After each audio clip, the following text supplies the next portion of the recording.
Would you describe yourself as a conspiracy theorist? If you can back that up with information, it's not a theory. Much of it is backed up by hard, factual information. We're talking about two very specific proven cases, Yes. right? Real, huge, elite, powerful people that were also active pedophiles, right? Yes. The pedophile rings have gotten so big that the intelligence agencies began to leak all this info. Whether we're talking about Facebook, whether we're talking about Google, whether we're talking about the government of any country, they know everything about us. The American people are fed up with fake news, and the mainstream media they cannot trust. And I want you all to know that we are fighting the fake news. It's fake, phony, fake. Here you have federal law enforcement discussing removing the President of the United States by non-democratic means. More confirmation than we ever thought we'd have that we are dealing with, yes, a deep state and what is the biggest abuse of power, corruption scandal in the history of this country. I'm more like into the Rothschild family, the Illuminati. I'm into that. Are you one of the people that think 9/11 could have been an inside job? Absolutely. Are you one of those guys who just watches TV and just feels like they're just telling you the truth?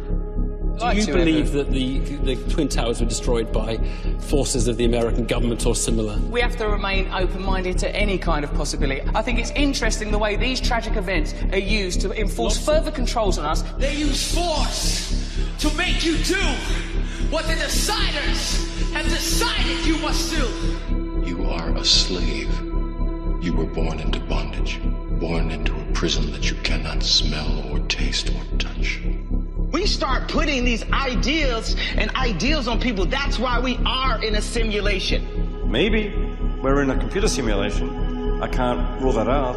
Are we living in simulation? I find it hard to argue against that possibility. Physicists are providing some of the clearest evidence yet that the universe could be a big projection. I've always wondered about whether we live in a simulated universe, and maybe we do. They're creating a world, a simulated world, all around us. It's all simulated. I never expected that the movie The Matrix might be an accurate representation of the place in which I live. There is a multi-level conspiracy, a multi-dimensional conspiracy to enslave humanity in a fake reality. We have before us the opportunity to forge for ourselves and for future generations a new world order. We've got to wake up, we've got to say no, we've got to get angry and get in the face of the new world order. So many things are going to happen and are going to unfold and are unfolding that are going to show us that what religion and materialistic science has led us to believe is the nature of life, what we're doing here, and all the rest of it has been the most gigantic con trick in the history of the human race. We're about to wake up.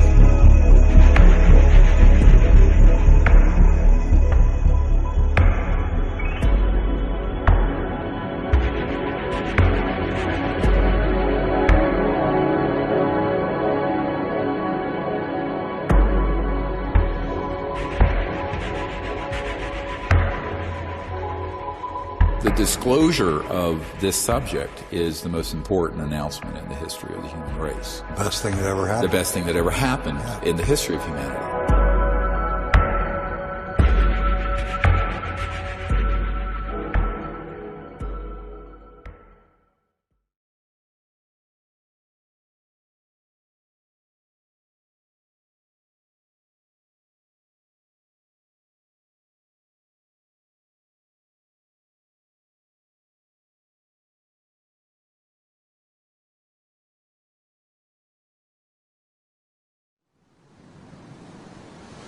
"1984 is, I believe, a quite terrifying masterpiece. So terrifying, in fact, I don't think I should like to read another like it. You once claimed that you have an ability to face unpleasant facts. Is that what you've demonstrated in 1984 by drawing an accurate portrait of the future?" I think that something like 1984 could actually happen. This is the direction the world is going in at the present time.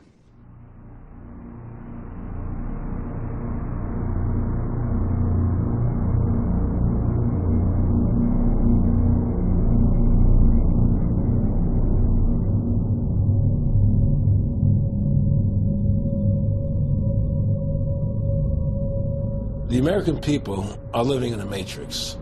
They don't understand the truth of how things are working in this country.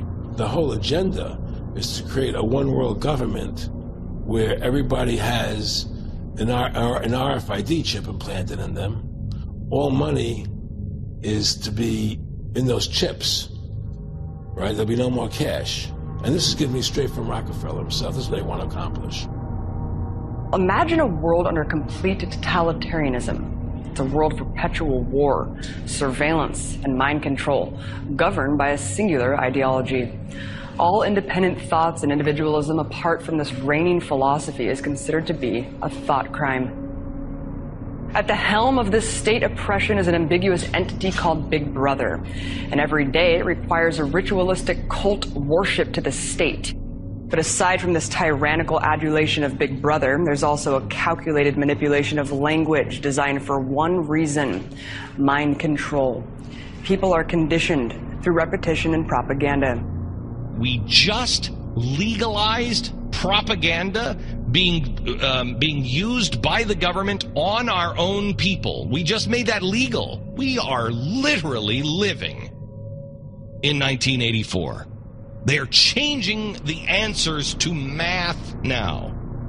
They've given up the power of original thought. They're under mind control, and I've been talking about mind control for decades. It's so amazing. It's working, though, ain't it? It's working. It sure is. There are new technologies that provide the expertise to control people totally without their knowledge. Methods of advertising that manipulate us against our will. As this 1952 CIA memo says, the aim is controlling an individual to the point where he will do our bidding against his will. Dr. Gottlieb wrote that he and his colleagues had been able to maintain contact with the leading edge of developments in the field of biological and chemical control of human behavior. The significance of the research, he explained, is that although the cell phone power is low, electromagnetic radiation can nevertheless have an effect on mental behavior when transmitting at the proper frequency. What is this article, Jamie? Scientific American. In Scientific American, it's titled Mind Control by Cell Phone. So would you think that they're making this No, 5G they declassified last year a 37-page CIA manual from the 1970s where they were putting up cell towers that look like trees, already testing it in neighborhoods. It's been in the newspaper that the cell towers are being used for mind control. They use force to make you do what the deciders have decided you must do. They use force to make you do what the deciders have decided you must do. Orwell refers to it as reality control. The majority of people living under the system are weak-minded, incapable of understanding anything more than the party's worldview. This willful ignorance is instrumental in the state's control over the peons. It is almost beyond a science now. It is an exact mechanism of control. They can shape, mold, sculpture, form, and literally create any reality they want. They, you know who they are. They do not want you to think too much. That is why our country and our world has become so proliferated with entertainments, mass media, game shows, television shows, and every kind of entertainment to keep the human mind entertained so that you don't get in the way of important people by doing too much thinking. You had better wake up and understand that there are people who are guiding your life and you don't even know it. The real owners, the big wealthy business interests that control things and make all the important decisions. Forget the politicians. They're irrelevant. The politicians are put there to give you the idea that you have freedom of choice. You don't. You have no choice. You have owners. They own you. They own everything. They own all the important land. They own and control the corporations. They've long since bought and paid for the Senate, the Congress, the state houses, the city halls. They got the judges in their back pockets. And they own all the big media companies, so they control just about all of the news and information you get to hear. Everybody, this audience has been drawing comparisons, seeing the comparisons between what we are experiencing in our world and Orwell's book, and it's very, very scary what's going to be coming around the corner here. They're saying that they're already testing cameras in Holland, and they're ready to implement them in London for the Olympics in 2012, where they listen to the streets. And there's new facial recognition software that's out that's going to identify everybody in every photo that's posted on Facebook, on the internet. We're forced to live in a real way naked before power. Whether we're talking about Facebook, whether we're talking about Google, whether we're talking about the government of any country, they know everything about us. Then there's the perpetual war to fight an unseen enemy. In some cases, the government bombing itself to keep the masses living in fear. Orwell describes the concept, quote, "The object of waging a war is always to be in a better position in which to wage another war." An atrocity like 9/11 was planned decades in advance. And the first indications and projections, ideations of this idea came out, for example, in a movie by Arnon Milchan in 1978 called The Medusa Touch with Richard Burton, in which the climactic scene is a 747 flying into the Pan Am building. So many of the ideas and concepts in this book are applicable to the way our society has evolved today. In fact, since the explosive revelations about the NSA spying on American citizens, sales of 1984 have skyrocketed. The social structure, the control of information, the perpetual state of war, the personification of the party, the telescreens, the snitch culture, all of this stuff is coming to a fruition. We don't have much time before we're living in the Orwellian nightmare. The world is not random. The world is moving in the direction it is because it's been planned to do that. This is why Aldous Huxley in Brave New World, 1932, and George Orwell, Eric Blair as he was really called, with 1984, published in 1948, that's why they've been so incredibly accurate in predicting the way the world is going, because they weren't coming totally from their imagination. Because this plan for the global Orwellian state of total control, which is daily coming in, I mean, look around. It's not been planned for 5 years or 10 years. It's been planned for a long, long, long, long time. And they go to these billionaire functions. I don't just know this. I've talked to people, and I was in Wired magazine 20-something years ago, Why the Future Doesn't Need Us. Bill Joy, a billionaire, co-owner of Sun Microsystems.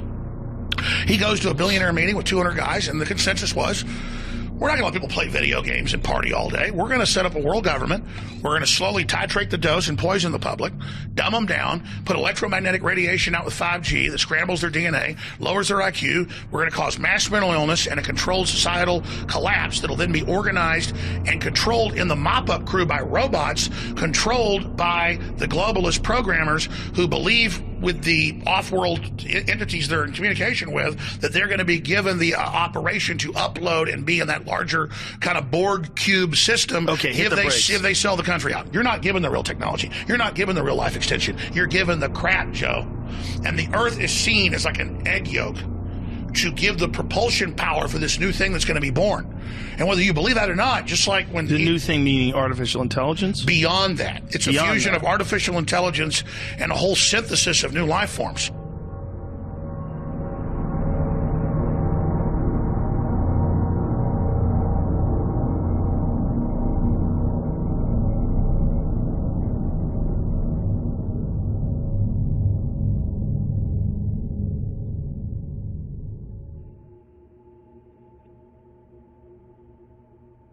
The fear of a global dystopia, a nightmarish future where the masses have been reduced to brainwashed zombies who live under the fist of a totalitarian world government, is becoming an ever-increasing concern in our time. Many have been insisting that our world and the cozy, independent lives we think we live are, in fact, controlled at every turn by a small group of powerful elites who hide in the shadows and conspire to make us more complacent and docile. Knowledge of these shadowy elite and their dark plans of global domination have been known for some time, having been exposed decades ago in the dystopian novels Brave New World by Aldous Huxley and 1984 by George Orwell. both of which seem to have accurately predicted a distant future of unprecedented tyranny and mass brainwashing. Indeed, it seems that every day, Orwell's and Huxley's visions are becoming more factual than fiction. For example, the release of previously classified information via WikiLeaks has revealed hitherto unimaginable levels of government control and corruption, and the disturbing rise of a seemingly omniscient surveillance state reflective of Big Brother in Orwell's 1984 has also been a serious cause for alarm. Orwell's concepts in particular have proven to possess an eerily predictive quality, such as doublethink, that is, the ability to hold two contradictory opinions simultaneously. It's a frightening development, but reality cannot be ignored. Thousands of brainwashed radicals and protesters across the West have exhibited the very characteristics of the enslaved masses in Orwell's novel. And more than ever before, education and the mainstream media mirror the state-controlled propaganda of 1984's Ministry of Truth, which only allows news and history in line with Big Brother's agenda. Through these propaganda outlets, a gradual and strategic brainwashing campaign has been carried out, giving rise to yet another Orwellian concept, the thought police. That is, groups of people who seek to suppress ideas and speech deemed politically incorrect, as more and more people are being attacked and even arrested for speaking things arbitrarily deemed as hate speech. The rise of political correctness and the resultant fear of saying something potentially offensive is the direct result of totalitarian brainwashing propaganda. Political correctness is quite simply getting the target population to silence itself. That's what it is. I think free thought is almost dead in this country, that people are bullied into feeling a certain way, and if you don't believe what somebody else does, they will bully you and boycott you and try to kill you. As the evidence shows, an alarmingly large number of citizens appeared to have fallen victim to government-sponsored mind control and brainwashing techniques, which have, over time, created a generation completely incapable of independent thought or critical thinking.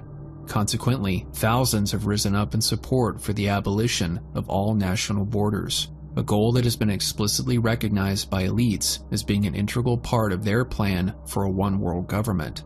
In other words, people are actively protesting for their own enslavement.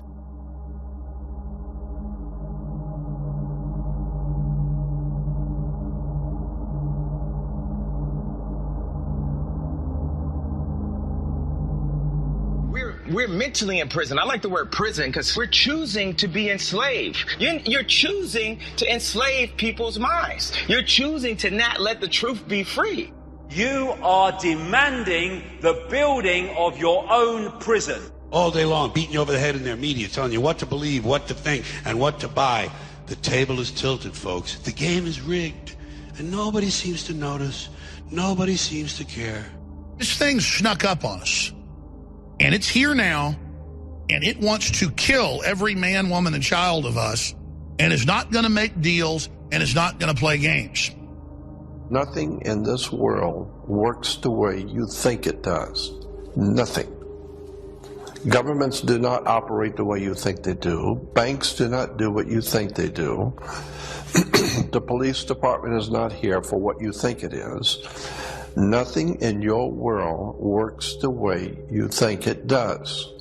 There's a far higher, bigger picture going on the earth for at least 7,000 years of human history that we modern day people really just don't relate to. All we know is what we live with today. But never suspecting that the institutions of power, banking, education, the military-industrial complex of the world has taken hundreds of years to develop. On the opposite side with the pyramid, and very few people have ever wondered, why is there a pyramid on an American dollar bill? Well, beneath the pyramid, you will see on the pyramid, it says 1776 in Roman numerals. And the words beneath it, Novus Ordo Seclorum, which is in Latin, New Order of the World. So you've heard the Bushes talking about a new world order. Well, that's exactly what's happening. The whole world is being taken over into what is called a new world order, right here on the dollar bill. All of these factors, from government surveillance and mind control to political correctness and open borders, are integral to the globalist agenda commonly known by its critics as the New World Order, and never has its existence been more evident or acknowledged than it is today.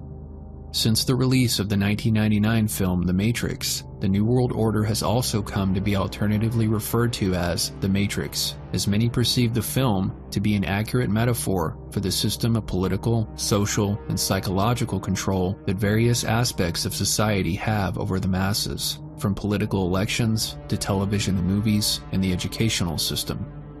Those ultimately behind the New World Order, or the Matrix, are believed to be part of a global satanic cult known as the Illuminati, who, through ritualistic blood sacrifice, including that of children, communicate with demonic entities who, in return for sacrifice, grant Illuminati leaders power over the visible world.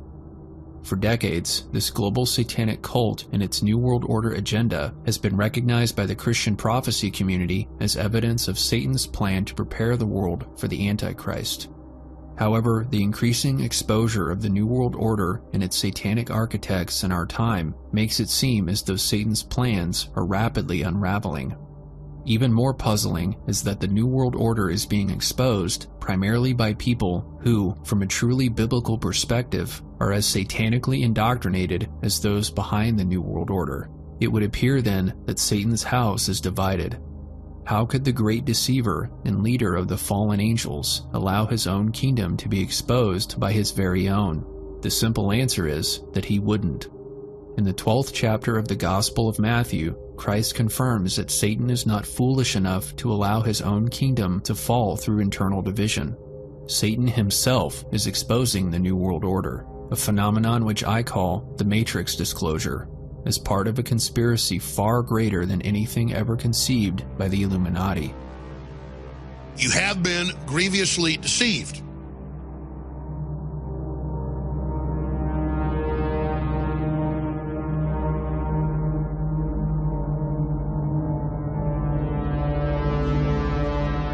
Had a Kundalini awakening that just blasted her open, and all of a sudden these little men in brown robes started appearing to her in her kitchen, her bedroom, her living room, and started showing her glimpses of the future. And they never called it the cabal. They always called it the families.